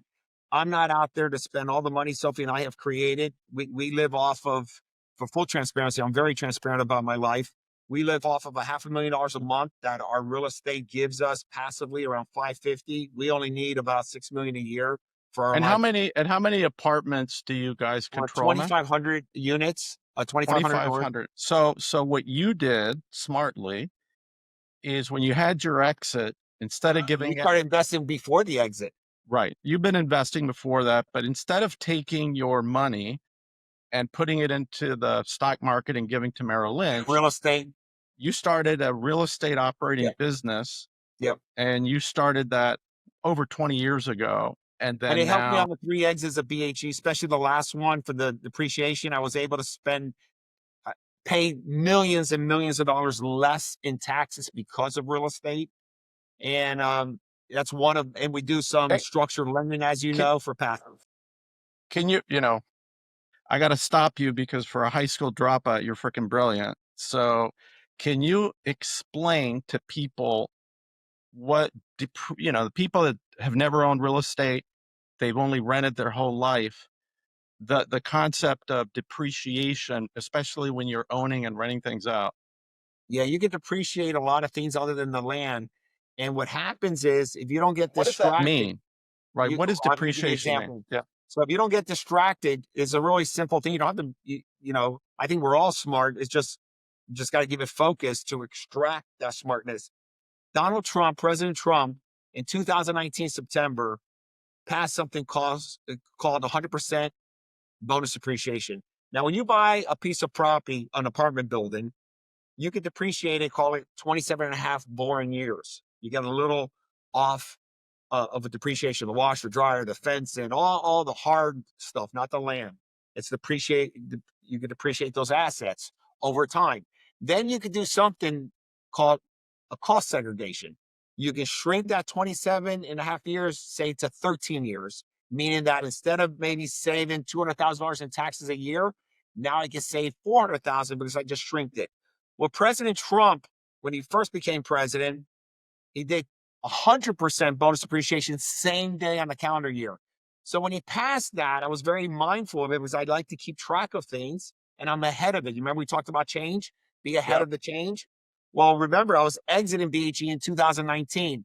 So I took millions of dollars from the exit and I bought myself some trophy major assets. I went out and I bought an $88 million deal. You know, I put 40% down or at 35% down.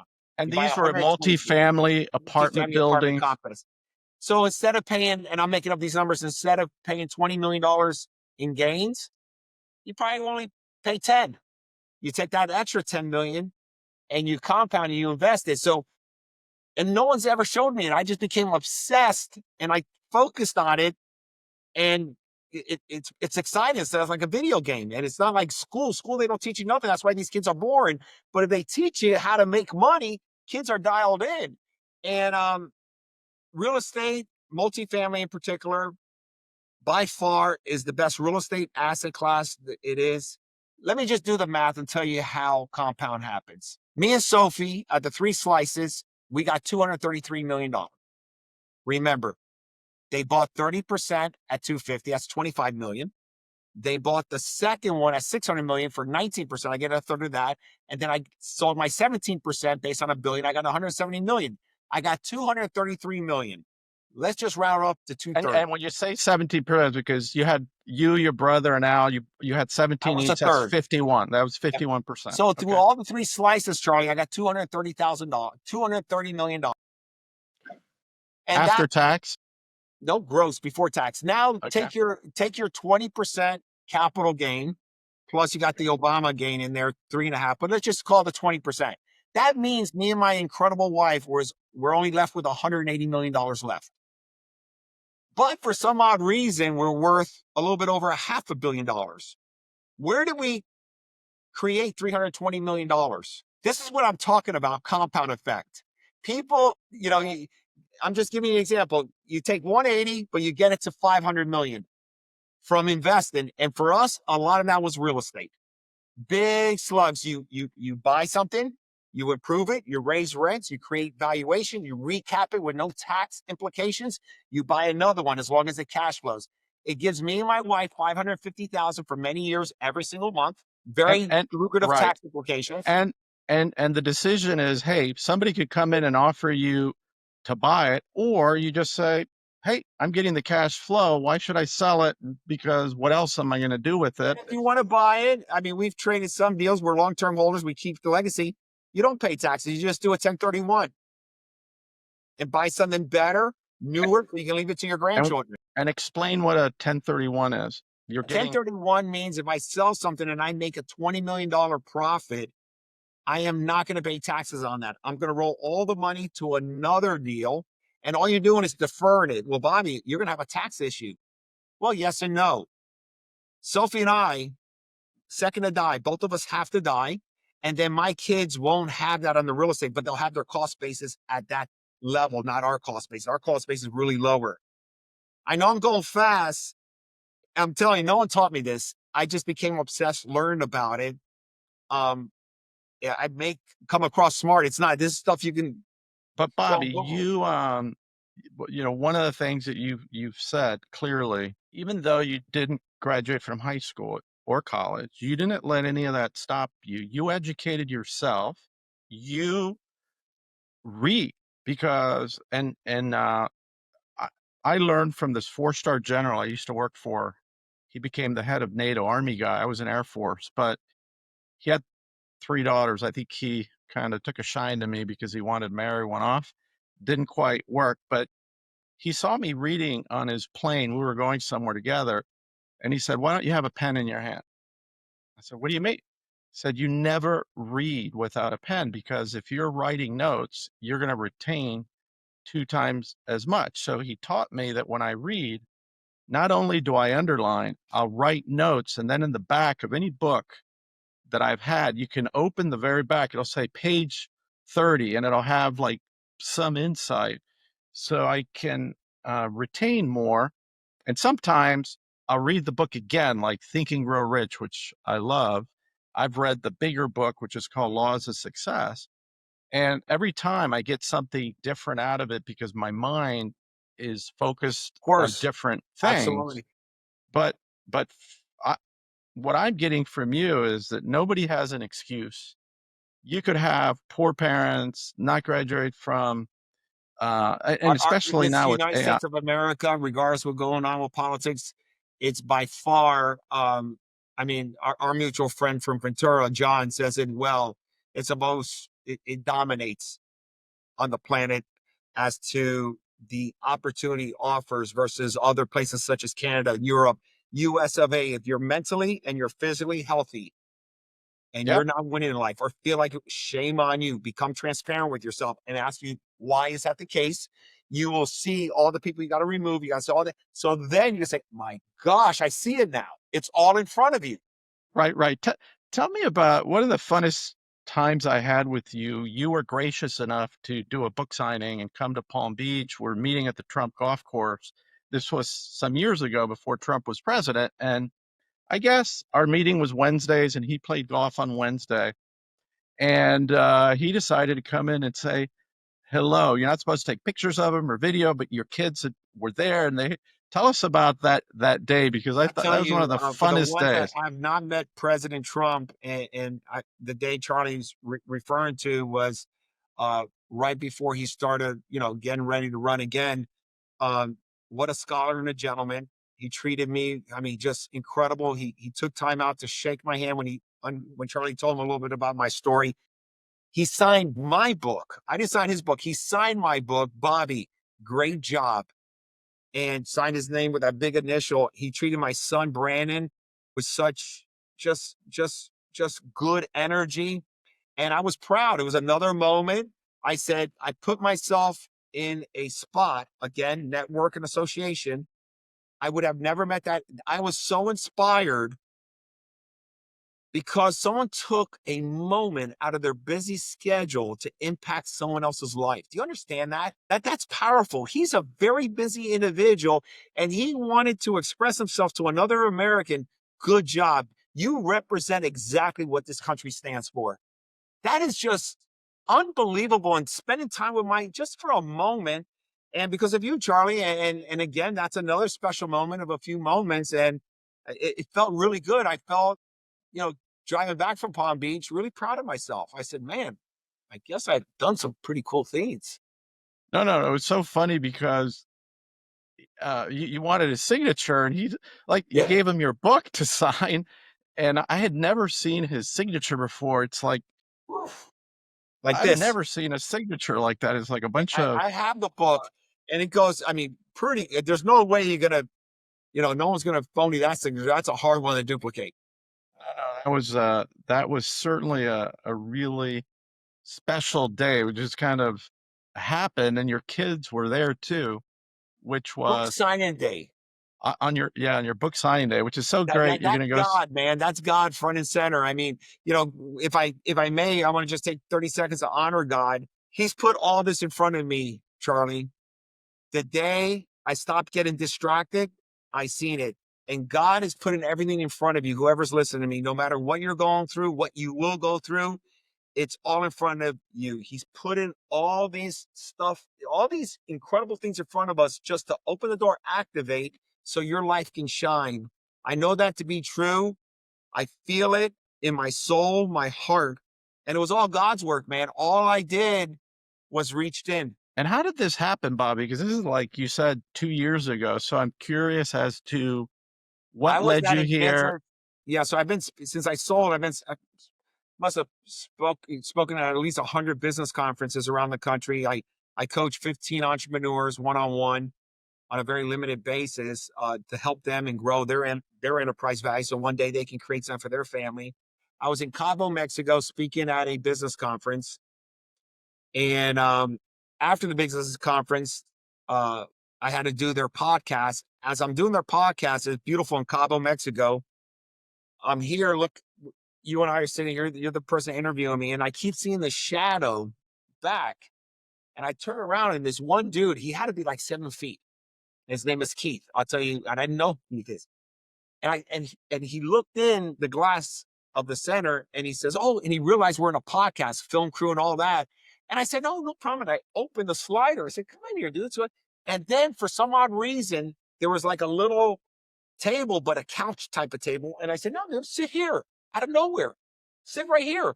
And this was in Mexico. Cabo, Mexico. I didn't even know Yeah. who the guy was. He's sitting there with in this poor podcast interviewer, and we're talking about business, very successful, high net worth individual, somebody I want to introduce you to. He lives in Frisco, Texas.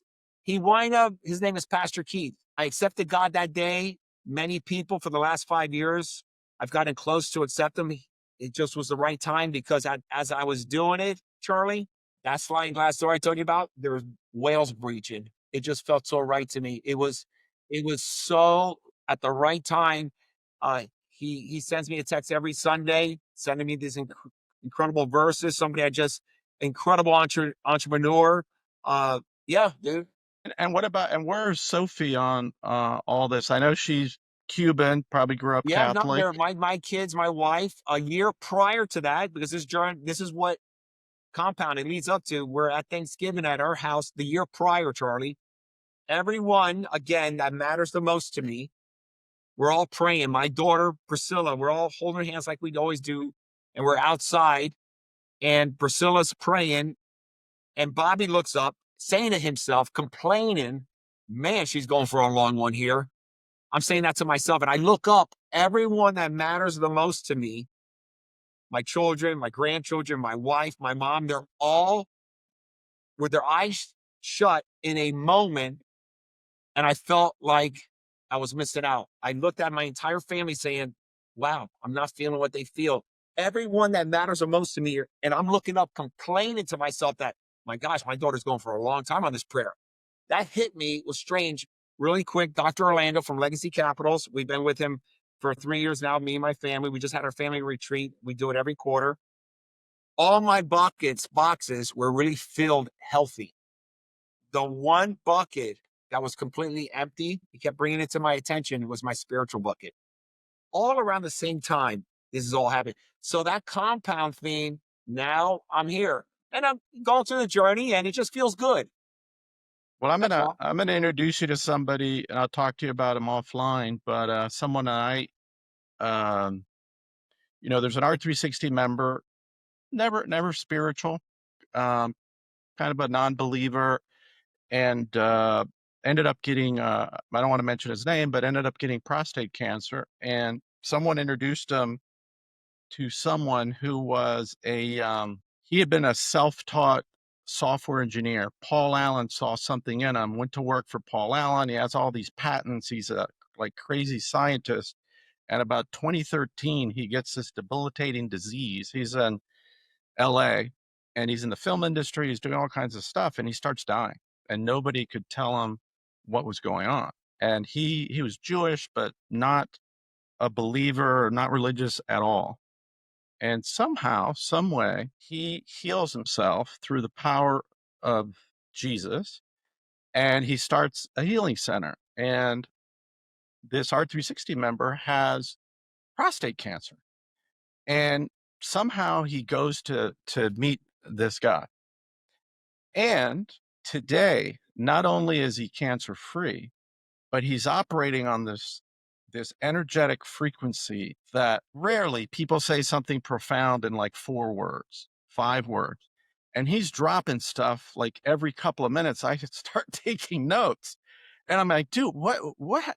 And he's talking about God. I said, God, like God? No, now he's a believer, not in Jesus, but just in like something bigger than himself. And then I discovered there's another R360 member in between California and Texas, who I find out has prostate cancer. So I say, hey, why don't you talk to him? So he talks to this guy, decides to go for 2 weeks to LA. And the 2 weeks, the guy stays for 6 months. And now he's cancer free. I'm like, okay, this is a little too weird for me. So I did a Zoom call with him for an hour. And then he wanted me to come for 2 weeks. I said, dude, I don't have 2 weeks. He said, well, come for 3 days. Because not only him, there's other healers So I got there Monday, and I was there all day Tuesday, Wednesday, and Yeah, if you can Thursday. The make that guy's introduction, I would love I'm gonna to make him. Look, the guy's name is Justin Ballard, and he's in Sherman Oaks, California. It's called like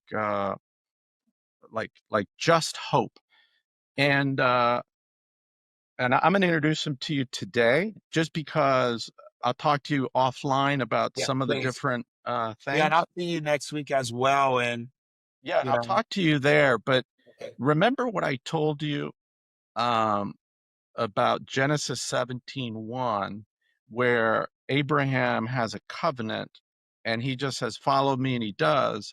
And then he does it in this area where it's all oak. Like when you talk about Abraham, there's this oak trees where all this stuff happened, right?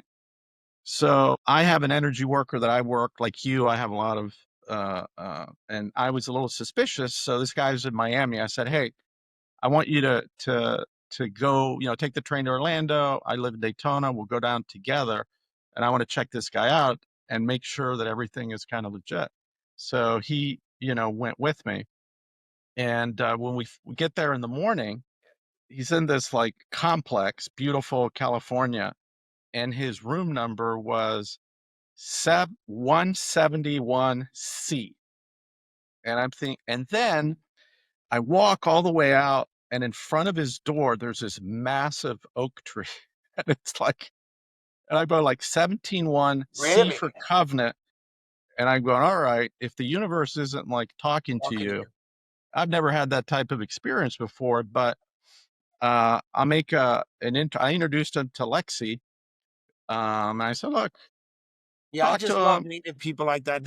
You walk out as a better person, meeting incredible people again of value, impact.